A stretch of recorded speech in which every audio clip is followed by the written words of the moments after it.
Hi guys, welcome back to Journey Teachers. Today we have Dr. Mansi with us. Hi Dr. Mansi. Hello, Kriti.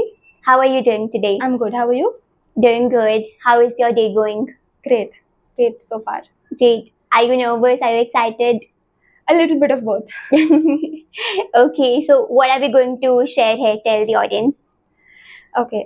So myself, Dr. Manasi. I'm from Bangalore, and I am a doctor, an Ayurvedic doctor. I have completed my graduation from Bangalore, and I belong to a group of 13 doctors, Ayurvedic doctors again.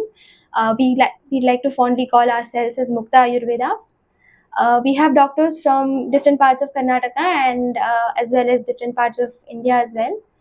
So we all came together last year during our internship with the common aim and the common purpose of letting people know about Ayurveda, about what Ayurveda has to offer to common people in terms of their health. Okay, and where did you get this knowledge from? So basically, we finished our graduation from Sri Sri College of Ayurveda, Bangalore.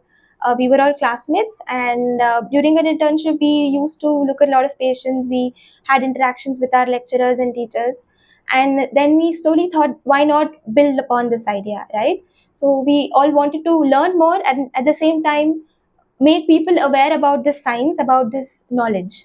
So we all collectively thought about it, and that is how Mukta Ayurveda started. And what do you think your purpose is? How do you want to take it ahead? Well, as of now, it is a small initiative. We have started putting up content on Ayurveda, right? And so we want people to know about Ayurveda. We want people to choose Ayurveda as a mainstream of medicine. We want people to be aware about the benefits that Ayurveda has to offer in terms of health, not just to adults, but all groups of ages and all phases of lives in all kinds of diseases, whether chronic, acute, lifestyle disorders, autoimmune disorders. It's a vast range of disorders these days. So we want people to adapt Ayurveda and start practicing Ayurveda. Okay. Do you think Ayurveda is for everybody?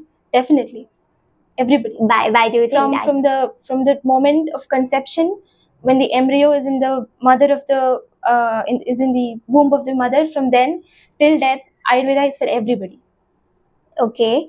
And how did you develop interest in Ayurveda? Okay, so if you asked this question to me 4 years ago when I was in my first year of graduation, I would say that I wanted to be a doctor and I wanted to help sick people. But now things have changed. I would say Ayurveda has chosen us. That's very filmy, I know. But I would say certainly that Ayurveda has chosen us. When we were in our first year, we didn't know what Ayurveda was. We didn't know. We just thought, it was a combination of some plants and make tablets out of it, and that's how it cures people. But then, truly, in our first year, we were mind blown by the concepts that we were taught, and that opened an entirely new world to us. So we took interest. We started taking interest. We approached our teachers and lecturers, and they really, showed us a light, showed us the new path, and so yeah, that is how it started. That is how we got inspired about it. And considering the current situation in the environment outside, children are being born with so many diseases, ADHD, hyperactivity. All these things are becoming very common. So many lifestyle disorders in the early teens, early adulthood. It's such a common thing that we see, these days. So we want people to start adapting Ayurveda from childhood itself or from infancy itself, so it has to come through the parents. So we want parents also to be aware about it so that they can pass on the same knowledge to their children as well. Do you think there is enough knowledge about Ayurveda in today's world? Or is it still growing? What do you It's think? still growing. It's still growing. There's a lot that people need to know about, and I think we're putting baby steps in that path ahead. That's quite interesting that you guys, a team of doctors and you all studied together. You have taken this initiative to build about and, spread awareness about Ayurveda. So, what were you exactly taught in that when you went to that university? What do they teach in Ayurveda? Okay, so let me start from what Ayurveda is. So, Ayurveda is an Indian system of medicine. It's an ancient Indian system of medicine. It's a science. I repeat, it's a science that deals about the human body. Human body in terms of the physical health, mental health, psychological health, emotional, spiritual, social health as well. And when I say health, it is not just about curing the diseases. Of course, curing the diseases is a very large part of Ayurveda, but what Ayurveda also teaches us is how to prevent the diseases. So we have a saying in Ayurveda, Swasthasya Swasthya Rakshanam, Aturasya Vikara Prashamanam, which means how can a healthy person promote or maintain that state of health? You know, it's not that, okay, I'm healthy and I can do whatever I want. That doesn't work in that way, right? Because a couple of years later I'm going to become old, right? And by the law of nature, things are going to become worse. Age, stamina, immunity, everything is going to decrease, right? So in such a scenario, I cannot expect that the same level of health will be maintained when I age as well. So what are the certain things, certain protocols that I can adapt in order to maintain that state of health? So that is also equally important as important is curing a person, right? So that is the first aim of Ayurveda. And the second thing is, of course, treating an ill person, right? So this is the main aim of Ayurveda. So here we are coming to the main topic of today, that is prevention. Like the famous saying goes, prevention is better than cure. So we come to the topic for today. Okay, that's quite interesting because just to acknowledge those causes in the initial stage, Yes. it's very important for people to understand that Certainly. why do they have that the need cure for that thing, and it's important to prevent that. So, what do you think are the causes? Okay, so causes are innumerable. Causes, some that we are aware of, some that we are not aware of. Okay, so we call that term as Nidana Parivarjana. So the term Nidana is a Sanskrit term and it refers to the cause, the utpatti or the karana for something where it originates. Okay, you go to any physician, it could be an allopathic doctor, Ayurvedic, homeopathy, anybody. If I go to a doctor with a complaint of stomach pain, then obviously he's going to ask me, what did I eat the previous day, right? If I go to him with a complaint of back pain, he's going to ask me, did you lift something heavy or did I have an accident or something like that, right? So we need to know the cause for everything, right? It could be not in just in terms of food, it could be in terms of activities, like long standing can cause varicose veins, right, in the legs. And then it could be stress is such a common thing today, right? Any disease that we are not able to pinpoint the cause for, then we would call it either it's idiopathic, it's psychosomatic, or then or else it is autoimmune. So stress causes so many things, anxiety, IBS, PCOS, psoriasis, People go a into lot of a depression. huge range of, Yeah. yes, a huge range of diseases. It could be improper eating habits, a lot of junk food, lot of maida, a lot of white sugar, causes a lot of GIT irritation. It could be so it need not be just in in our lifetime, but it could also be something that relates to the past life as well. Now that's a huge topic in itself, where our karma also plays in a huge role in the diseases that we are encountering. It could also be genetic causes. We see children are born with so many diseases these days, right? So it could be genetic. So there are a lot of diseases, lots of causes. Some we are aware of, some we are not aware of. So that is what is Nidana, right? And then the word Parivarjana means to abstinate. This means to avoid, to completely stop those causes. So Nidana Parivarjana is basically stopping the progression of a disease, making sure that the disease does not progress into further stages, and stopping the disease so that we can treat it at that initial stage itself, and also making sure that it does not recur in the future, because we treat the disease but the cause is not stopped, because then the disease will recur again in the future, right? So that does not make sense, that does not justify the treatment that is done. So we have to stop the cause then and there and then give treatment, so then our treatment will be complete. Is it easy to predict the cause of any disease, or does it like take a little while for the doctors as well? It's a simple thing. In Ayurveda, our acharyas have given detailed description, detailed explanation about the causes of each and every disease in terms of the food, in terms of the activities, or it could be the mind as well, even before explaining about the treatment. So that is the amount of importance that is being given to the cause itself, uh, rather than the treatment. Of course, treatment is important, but without knowing the cause and without stopping the cause, then there's no point in proceeding ahead with treatment. So that is the importance we give to the concept of Nidana Parivarjana. So in a way, you can say that Nidana Parivarjana, or stopping the cause itself, is half treatment. It's the first principal step towards treatment, but at the same time, it is half treatment itself. So that is how easy our process becomes after that. Yeah. If we're able to stop the cause then and there itself, it's Exactly. easier to, Yes, cure the yes. thing. So you mentioned about karma being a very important aspect in, whatever disease you are having. So what do you think how is karma in past life related to any disease? Okay, so this itself is again a huge topic. See, we know the concept that the soul travels from one body to another, right? From the past life to the current life, right? So it carries impressions with it. It carries impressions of the people around, of the events that happened in the past life. It carries impressions of the kinds of work that we have done in the past life. So all of that does not get erased.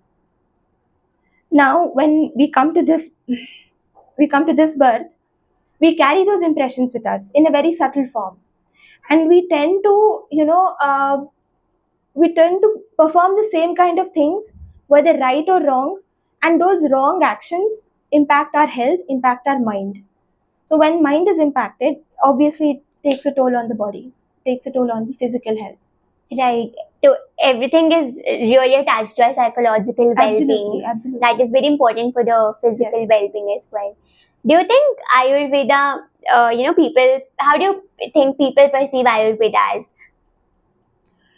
Well, there are lots of opinions, but I think rather I would say how I want people to perceive Ayurveda, how we want people to perceive Ayurveda as the main system or the mainstream medicine, right? In the coming future, maybe say 5 years or 10 years down the lane, we want people to choose Ayurveda, whether it could be any disease. We want people to say, okay, I'm having a fever, I want to go to an Ayurvedic doctor. I have a heart condition, I want to go to an Ayurvedic doctor. I have an emergency, I want to go to an Ayurvedic doctor only.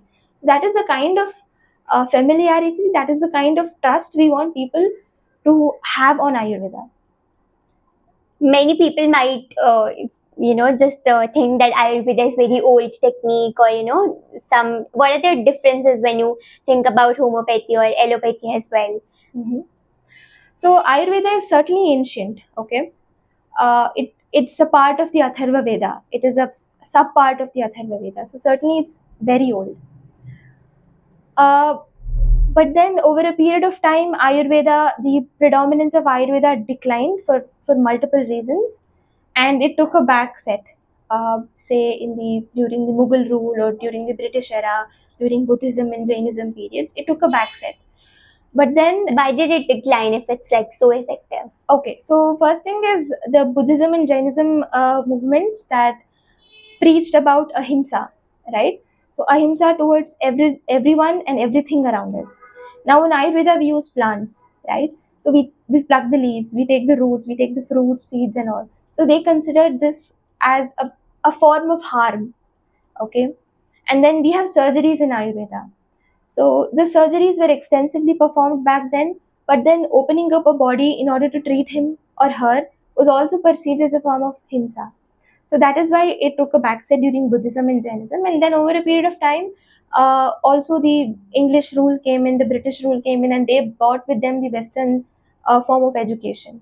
And a lot of manuscripts, lot of literature, uh, lot of texts were lost over a period of time. So what we have with us remaining right now is very less, but it's not sufficient for us to even study and understand in one whole lifetime as well. That's the amount of Ayurveda knowledge that is available out there. That's really interesting. There's a bulk of knowledge available, but due to the decline in those times, we just have like a little left. So why do you think? What is the difference then? So Ayurveda is less of symptomatic treatment, and Ayurveda aims more at treating the cause of disease and ending its progression then and there. So Ayurveda uses a lot of plant-based material, plant-based substances to prepare medicines. Okay, then we also use a lot of metals after thoroughly processing them and making sure that they are, you know, compatible to the human body. It can be absorbed and the benefits can be reaped out of it. So, so there are a lot of plant-based, lot of metal and mineral-based preparations.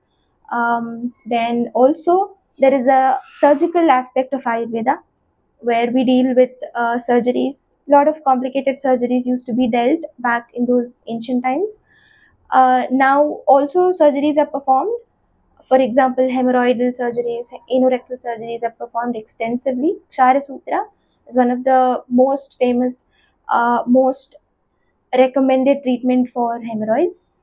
And then there is also a panchakarma treatment that is available, which I can very very superficially translate as detoxification. So then that is panchakarma, where we detox the body inside from inside, as well as externally. There are a lot of treatments available. So this is a very small gist of what Ayurveda Right. has to offer. Which diseases are these techniques for? So we can deal with a whole lot of range of diseases. Like, is it ranging from- everything? Yes, everything. It could be diseases relating to the ear, nose, throat, ophthalmology, right? It could be cardiac diseases. It could be related to the gut, IBS, indigestion, acidity, GERD. It could be related to the musculoskeletal system, different kinds of pains, arthritis. It could be rheumatoid arthritis, osteoarthritis. We have a lot of types of arthritis, right? It could be these kind of musculoskeletal related symptoms, or it could be the respiratory symptoms like bronchitis, COPD, fertility related issues, PCOD, obesity, a hormonal imbalance. So it's not restricted. We can cover every and any organ in Ayurveda. There's a lot of scope. So, and there's a lot to come yet. Yeah, so I think you named the, I think everything about the Yeah, entire body which certainly. human life feels there is a problem about. So could you share some, from your experience, have you seen somebody taking Ayurveda and those techniques really helped them to overcome the disease? Right. So, Ayurvedic treatments, there are, like I mentioned before, there are internal as well as external treatments. So, but treatments is not the only thing, right? We don't jump into treatments at once. First, we give oral medicines. We advise certain changes to be brought out in the lifestyle, in the food habits of the person. And then treatments is something that we would like to look at as a last option, as something towards a more serious or more complicated version of the disease. Then that is when we would like to take up the treatments. First, we would always like to try with simpler techniques, right? That is not heavy on the body. So we start by modifying the diet, because the food we eat is what we are made up of, right? So if we don't consume the right kind of food, then we are not doing justice to this body. The kind of food we take is what makes up the body, right? So we take healthy food, we take the right kind of food, it's good for the body. So a simple example I'll give you. I think it was about 3 to 4 years ago. I live in Bangalore, which is, of course, there's a lot of pollution, right? And allergic rhinitis is a very common condition you might come across with anybody. So a simple practice of stopping curd. Now, in Ayurveda, we also believe that curd can be one of the causes for allergic rhinitis. So in a South Indian state like Bangalore, in a South Indian state like Karnataka, where curd is a very important part of the usual regular diet, it is very hard to stop curd. To ask somebody to stop having curd. But then I tried it. I tried to stop curd for a couple of months, and it reduced my allergic rhinitis by say 40 to 50%. So just one simple change, and it made such a drastic impact. Stopping curd helped my father overcome psoriasis. For more than 20 years, he has suffered with psoriasis, and he overcame psoriasis about almost 50 to 60%. I'm not saying that curd consumption is the only cause for psoriasis. There are multiple other causes, but curd consumption is also one among the many causes. So stopping that and then giving treatment, it made a huge impact. It made a drastic change. Just giving the treatment alone would have not made such a significant difference, is what I feel. That is the, because our environment is so polluted, and we need to have some general tips which we Yes. need to keep in mind to make sure that everything is well suited as per the environment. What do you think are the other tips that people should keep in mind? Right. So when we consider, when we see the routine of a normal young adult sitting living in a city, it could be an IT professional or a student. It's a very common habit that they stay up late in the nights, wake up late in the morning, right, and then maybe in the morning go to the gym after taking a glass of protein shake, come back from the gym, then have breakfast, and then take a shower, right? So this is a wrong order. This is the wrong routine. It's uh, it's a wrong routine in the sense we have to take care that the order of events that we start our day with and we end our day with have to be taken care of. So firstly, it has to be corrected from our sleep. We sleep early and then wake up early, preferably before sunrise, right? Then freshen up, right? Take care of oral hygiene, and then we have to. There's something called as abhyanga in Ayurveda. So this is all a part of dinacharya. So dinacharya again. What does that mean? Dinacharya, roughly. Abhyanga. Abhyanga, I'll come to that. So dinacharya is, I can roughly translate it to as something called as daily regimen, right? So abhyanga means a full body massage using a taila, using a oil, medicated oil. Okay. So we perform abhyanga and then we perform vyayam, that is exercise. And then there is also a specific quantity as to how much and till what extent vyayam has to be done. Everybody cannot exercise continuously for an hour or so, right? It depends on age, it depends on the condition of the body, it depends on the gender, it depends on the environmental conditions outside. So there are a lot of factors, right? So then we perform abhyanga and then we take a bath, a lukewarm water bath. There is also specification that taking hot water bath on the head, especially above the neck, can be harmful to the hair, to the skin, to the eyes, and it depletes the health and strength of the sense organs. So it is advised that we take very lukewarm water above the head, but for the body below the neck, we can take a hot water bath. So cold water is preferably best. Yes, cold water is preferable. I wouldn't say cold, maybe lukewarm, Lukewarm. right? So that is been explained. Then from after snana, after taking a shower, then we have food. So that is the right order of events. So there are multiple things that come in between as well, like how to take care of our oral hygiene, right? How to take care of the eyes, how to take care of the head and scalp, the hair, how to take care of our feet. There are a lot of things that come in the dinacharya. This is one aspect of it. So coming to the food, the kind of food that we eat, uh, there are certain combinations that have been told in Ayurveda which have to be strictly avoided. One I told was the consumption of curd, especially at night. It's totally prohibited to consume curd at night. Okay. Why is it so? So again, it's a huge topic. It's a very debatable, huge topic. We believe that there are three doshas in the body: Vata, Pitta, and Kapha. So these three doshas are responsible for maintaining equilibrium as well as for causing diseases. So curd is one such substance which can cause a disequilibrium in these three doshas. So we prefer not to have curd. Instead, you can opt for buttermilk, or you can choose to have curd in the afternoon for lunch, but definitely strictly not at night for dinner. What about milk? There's a lot of debate about having Right. milk in the night. So as well. milk, milk depends on how hungry the person is. If you say that, okay, I'm going to have a full stomach meal and then drink milk while going to bed, then maybe that is not very advisable. Okay, again, it's going to cause a disequilibrium in the three doshas. So instead, if you can skip your meal or have a very light meal and then go for a small glass of warm milk with maybe a pinch of haldi or a pinch of turmeric or a pinch of pepper powder, something like that, then that can be consumed. But just milk alone, cold milk, especially, maybe cold coffee or something like that at night time is definitely not preferred. You were Right. mentioning some other habits. Yes. Today's combinations, today's very trending food combinations, smoothies and milkshakes. So, in Ayurveda, we believe that milk must not be combined with anything that is sour. So, most of the fruits that we consume today have a small hint of sourness in them.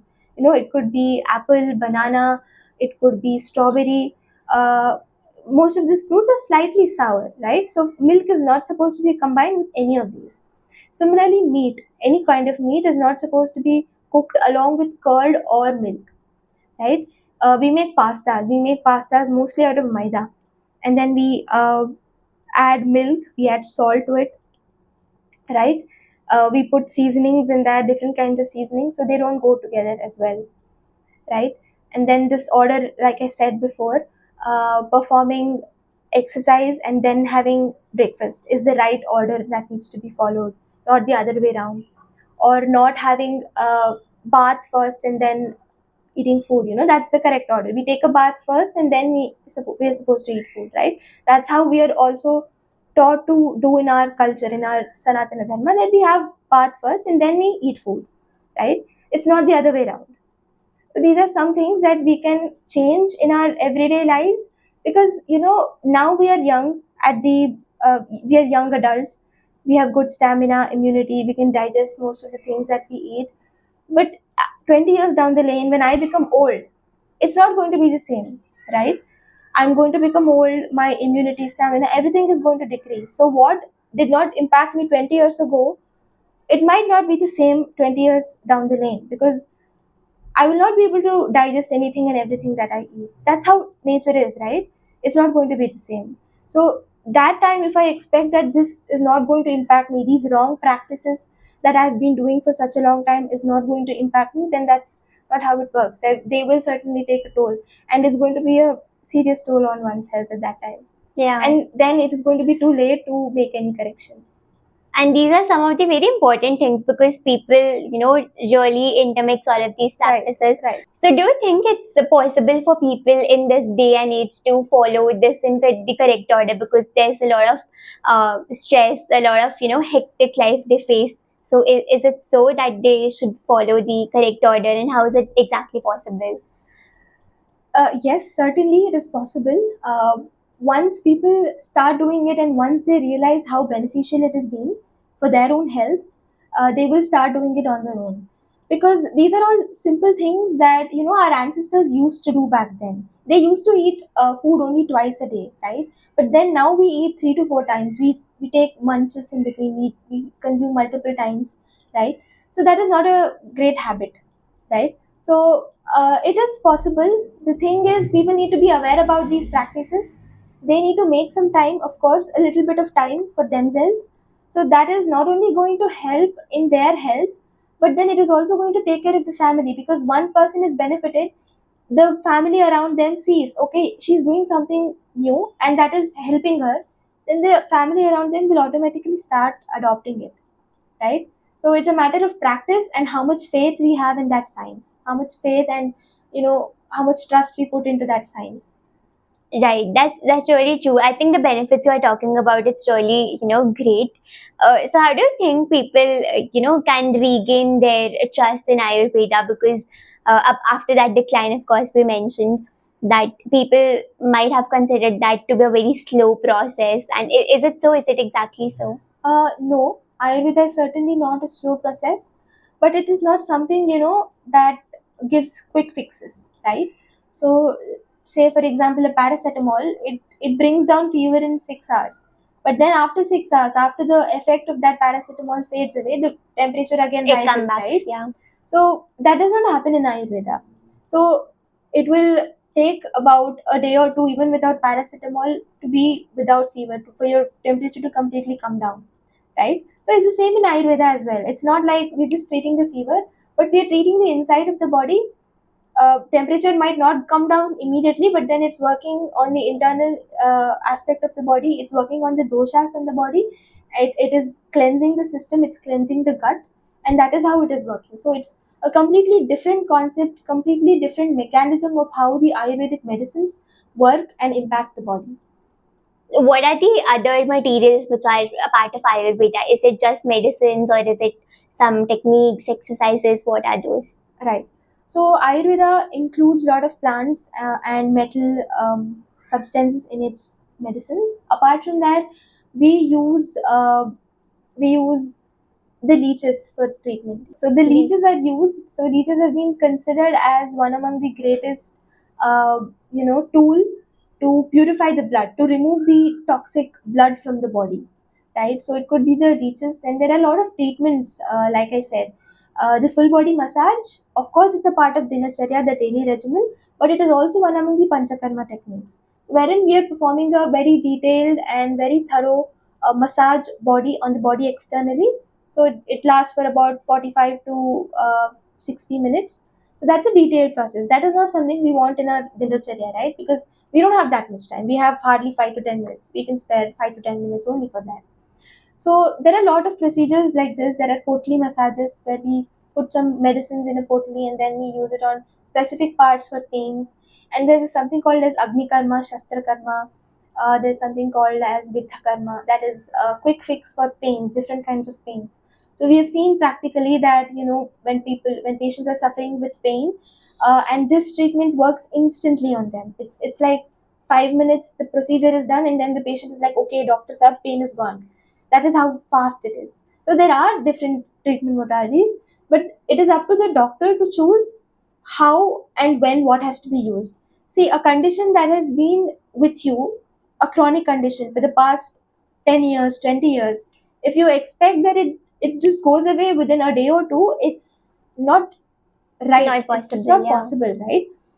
We want something for a long run. A paracetamol might decrease your pain temporarily, but then your pain is going to come back. But Ayurveda is not like that. It treats the root cause, it goes down to the root of the problem, and then from there, the entire tree is uprooted so that it does not come back again. So that is how Ayurveda works. So that, on a long run, it is completely eradicated. You don't have to, the disease will not recur again. So that is what we are looking at. And how long does it averagely takes? So that is again dependent on how chronic the condition has been, right? For example, a simple fever, how would that long take? A simple fever for the past 2-3 days, it will take 1 or 2 days to come down. That is the same case with any paracetamol as well, right? Yeah. So that is how Ayurveda works as well. Okay. And is Ayurveda part of like our Sanskriti, right? Because it comes from the Indian context, or is it from some of the Japanese techniques as well? Ayurveda is a completely Indian system Completely. of medicine. And like I mentioned before, is a part of the Atharva Veda. So it is a science that was born out of Brahmadev's mind, and then he passed it on to different sages. It came down to earth, and then it was followed, preached, and practiced. And how many people in India right now are completely dependent on Ayurveda? Oh, if you are asking me statistics, then I'm not in the position to give you the statistics. But I think there are a lot of people who are completely dependent on Ayurveda. Like, I have not. They can confidently say that, okay, doctor, I have not taken a single paracetamol in the past 10, 20 years of my life. I've completely only taken Ayurvedic medicines. So that is what we are looking for. That is what makes us happy, and that is the kind of goal that we are trying to achieve. I think it's only it's difficult for the young generation maybe to understand the importance and get aware, because they want like quick solutions and just take a dolo or just take a paracetamol and just get done with the fever. But again, the root cause, then it's also a problem. Exactly. Right.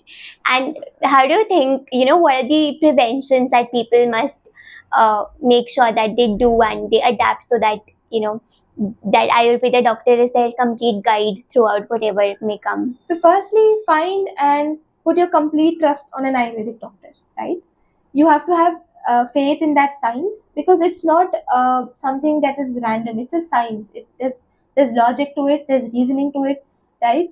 It's of course a different language that we cannot understand, because since childhood we are used to, okay, antibiotics, okay, paracetamol, okay, infection.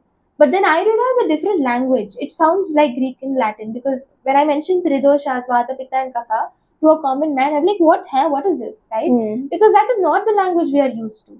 We know about blood, plasma, but if I say Rasa, Rakta, that people don't understand that, right? It's taught in that way. It's taught in that way. It's also a thing that has been that has come along with the Western education system. That is where we lost it.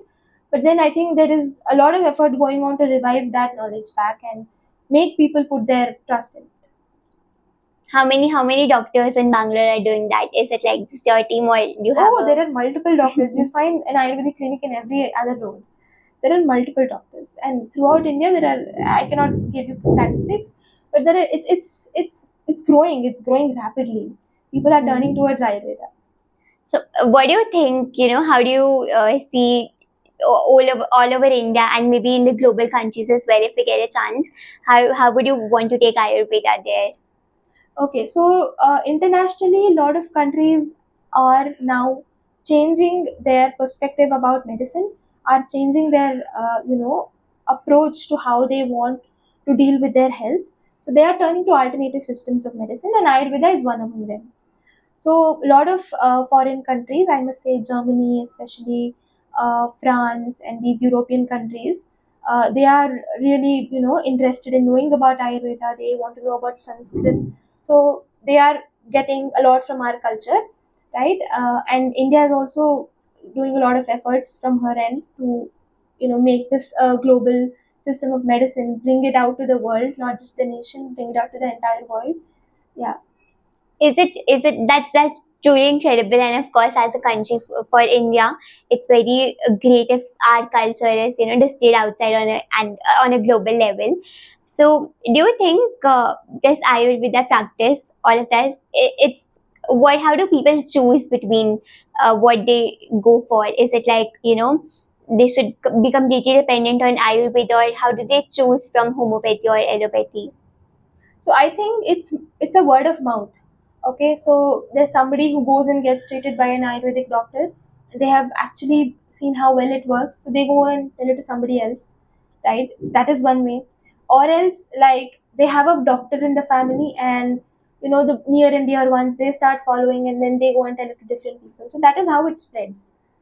So again, how they choose between Ayurveda, allopathy, I would say that maybe when it comes to emergency medicine, people still adopt for allopathy. Like you said, it's the quick fixes that Right. allopathy gives.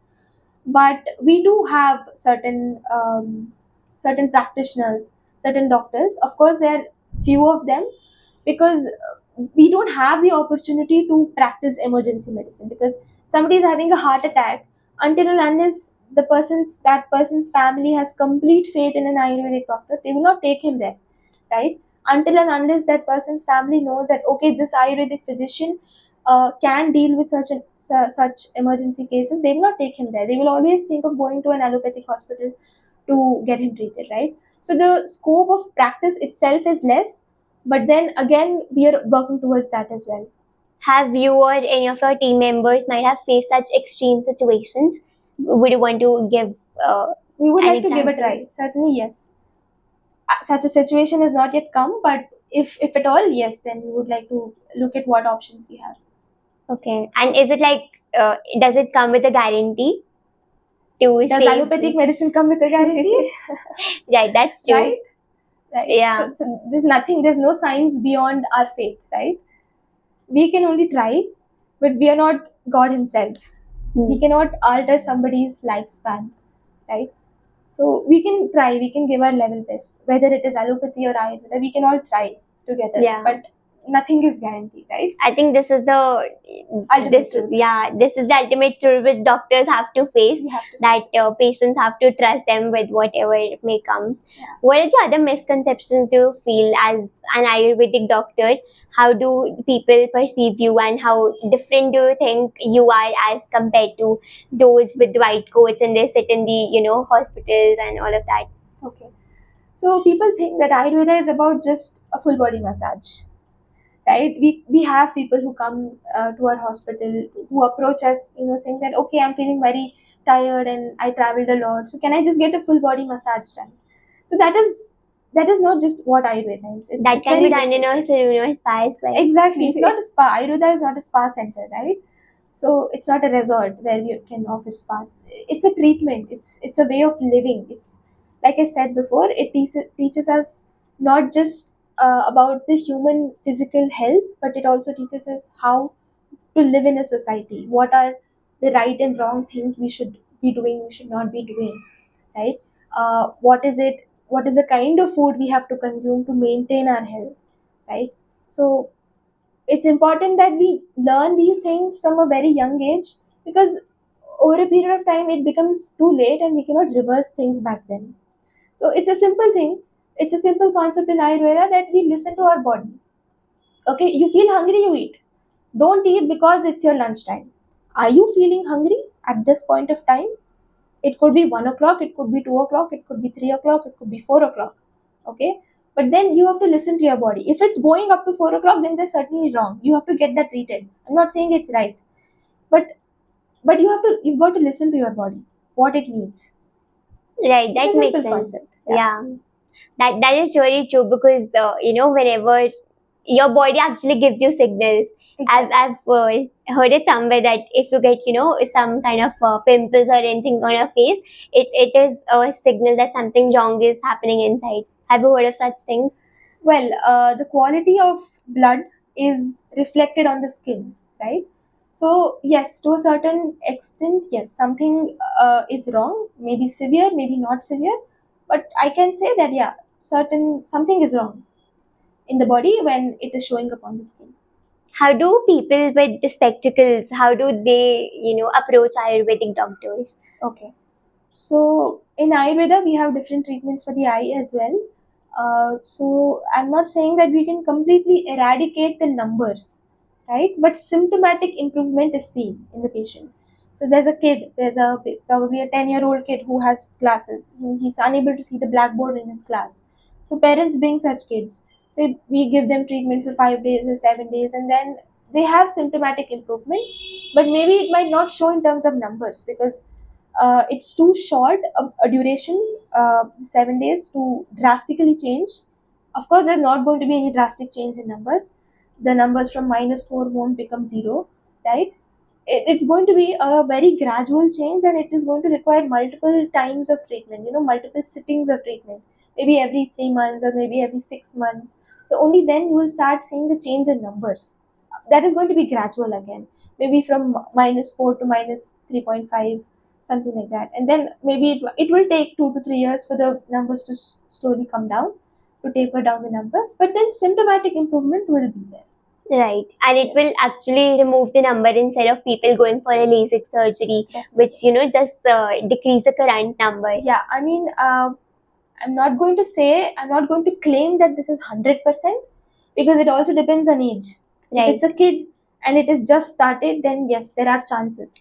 If it's an old person, say in his 60s, and he comes, okay, I don't want to wear specs, it's difficult, right? It's how the body works.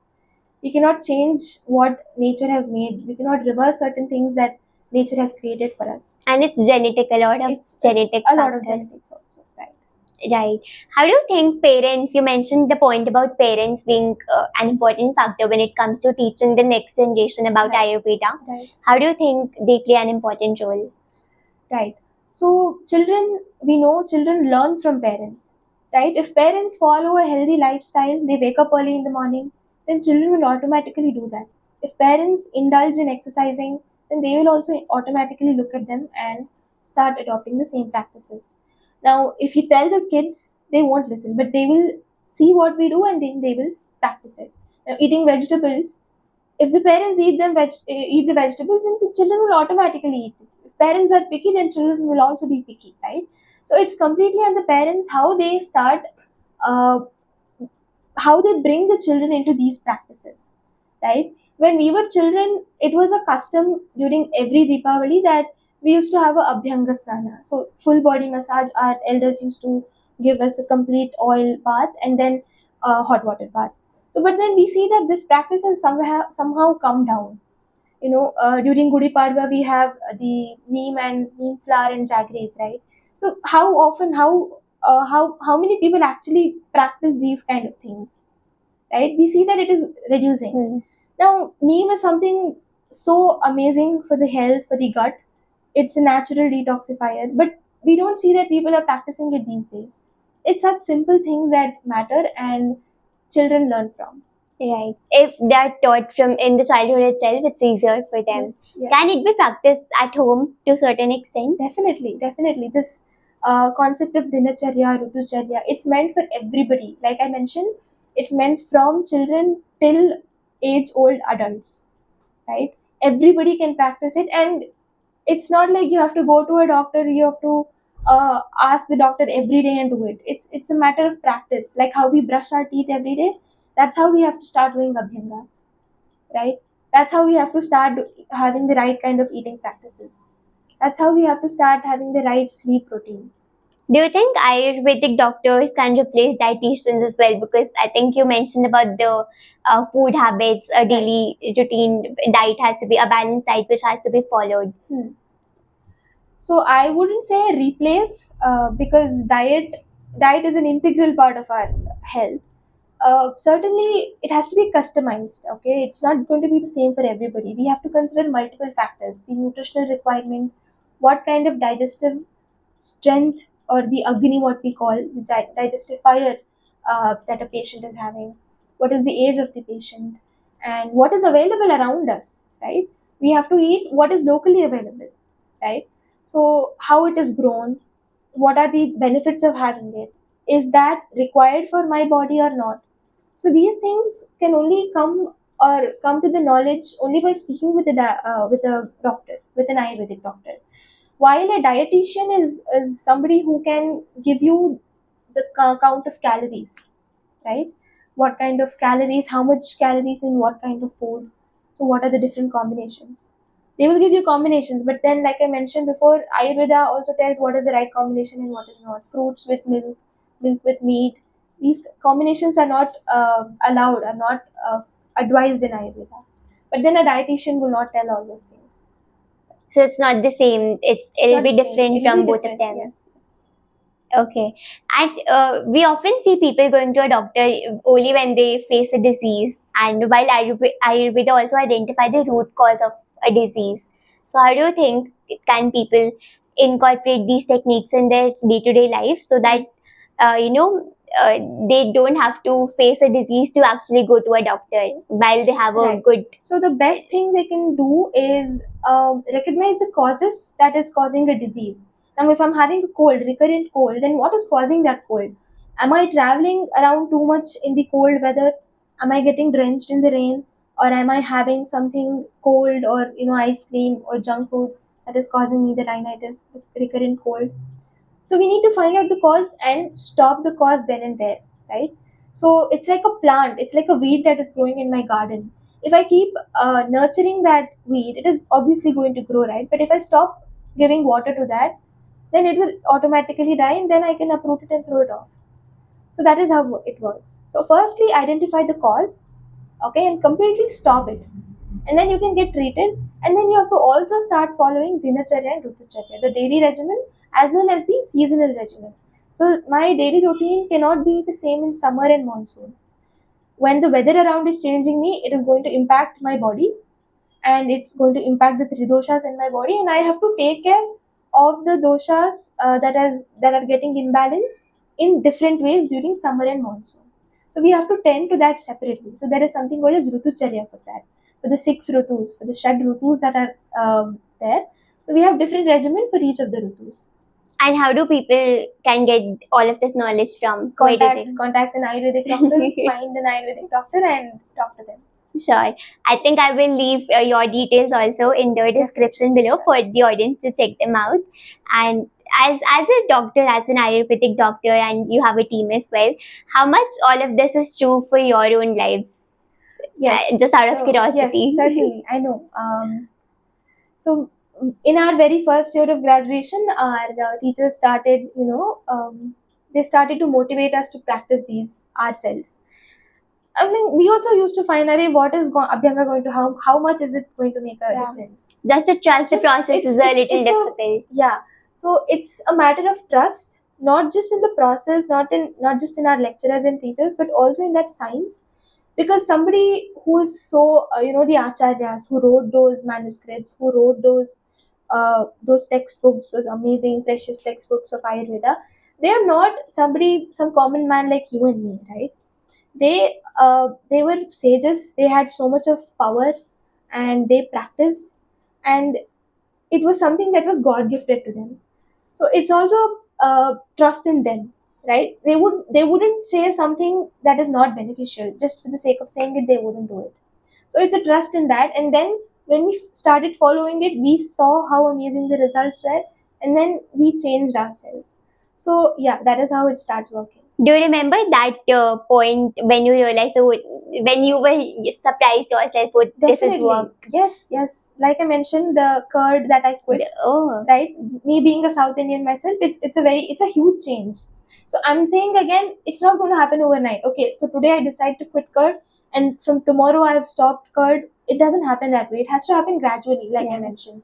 So okay, instead of taking it twice a day, make it once a day, and then make it, alternate days. Make it twice in a week. So that is how gradually you have to taper the amount. See, if there's a person with an alcoholic liver disease, right? Any doctor, Ayurvedic, allopathic, they would ask him to quit drinking alcohol, right? So any amount of treatment given to him is not going to help him unless and until he stops drinking alcohol, right? You give him treatment, but he's continuing to have alcohol. It makes no sense. Yeah, There's no what's the point in use? treating Yeah. him, right? So that is how it works. So you have to quit alcohol, but then again, quitting alcohol, if you snatch away from him, he's going to have different effect. He's going to have withdrawal symptoms. So instead, reduce the quantity, reduce the frequency. Okay, substitute it with something else, right? Something that is not going to cause that amount of intoxication in him. So that is how we gradually taper it. So it's going to take a month or two or maybe 6 months as well, but then gradually we have to let go of the wrong practices, and gradually we have to start adopting the right kind of practices. If somebody who has not been exercising for 20 years in their life, and then okay, suddenly I decide, okay, I'm going to hit the gym tomorrow, and I want to go there and start lifting weights and all, it's not going to happen. I have to do it gradually. Maybe for the first day 15 minutes for a week, and then gradually make it 30 minutes. So that is how we gradually build up things. So let go of the wrong practices gradually and adopt the right practices gradually. So nothing, there's no drastic changes we are making. So that Right. is also a very important concept. Yeah. I think I can remember that code change is a constant process and it's a slow, gradual process. So Exactly. I think that is the best summary of Yeah. whatever you have told, and that was quite interesting. And thank you so much for being here, sharing the entire journey, the entire information which you have with the audience. And it's really wonderful that this is a very unique concept, and it's very important for the audience to know about it and develop that habit initially in their life, so that um, when they move ahead and in the future they don't have to face certain diseases. They can overcome a lot of them, and even it's beneficial for the future generation. And I think the mind plays a very important role in doing and adapting all of it, because if you are able to convince and believe and have that trust in that science of Ayurveda, it's very important for you to develop those habits and adapt in your daily life. So Certainly. you have any last suggestions or any last take for the audience? So I would definitely like to say that please look around you and try to explore different options that are good for your health. And something that suits one does not necessarily suit the other, right? The body is unique, so are the body's requirements. So listen to the body and find a good doctor for yourself and see how Ayurveda works on you. Yeah. Thank you so much. It was really wonderful to have you, and I hope this video reaches out to a lot of people and they're able to get aware about this science, this practice, and adapt into their daily lives. That will be really a transformation, a complete transformation of body and mind. So thank you so much, Dr. Mansi. It was wonderful to have you on Journey Teachers. Thank you so much, Kriti, for having me to represent Mukta Ayurveda. Right, it has been a great experience, and thank you so much. Yeah, thanks a lot.